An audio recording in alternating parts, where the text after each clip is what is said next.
Yeah, Sean. Go to Lebanon, the Lebanon part of the equation.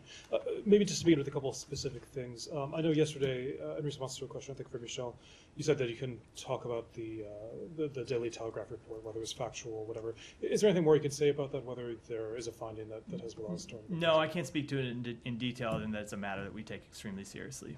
Is there still some process to look I just into don't. I don't have any kind of assessment to offer. It wasn't. That was a report that we read in the Telegraph, and something we take seriously. But I don't have an assessment about the underlying factual claims in that report. This is about the airport? Yeah. It hasn't been known for decades that southern Beirut, including the airport, is run by Hezbollah?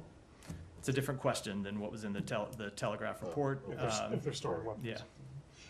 One other thing specifically in Lebanon, the Canadians issued a travel alert saying that get out while you can, basically. Is the travel advice still the same for Americans? It is still the same for Americans as it has been.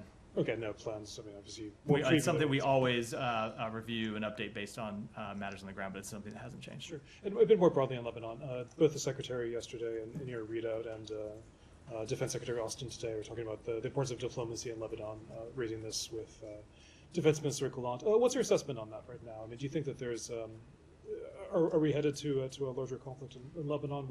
What are the chances right now of a diplomatic resolution? So I, as usual, would never want to assign a percentage chance to anything of this nature. I would say that we think a diplomatic resolution is possible. We think it is in the interest of all parties, and I will say that that Minister Gallant confirmed to the Secretary yesterday that is Israel's preferred outcome, that they would prefer a diplomatic resolution to the situation in the north of Israel across the border. And so we're going to continue to pursue that because it's in the interest of all the parties involved, and most importantly, in the interest of the tens of thousands of Israeli and Lebanese families who have been displaced from their homes and want to be able to return home.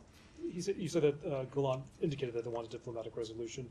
Is that, do you think is that shared across the Israeli government? Some of the actions, for example, the Prime Minister saying moving troops to the north. I know he cast it as defensive, but is that consistent with seeking a diplomatic resolution? So there are a broad spectrum of actors inside the Israeli government, and I certainly wouldn't want to speak for all of them, but I can say in all of our meetings with senior government officials, including the Prime Minister, they have time and time again expressed to us that their preferred resolution is a diplomatic one.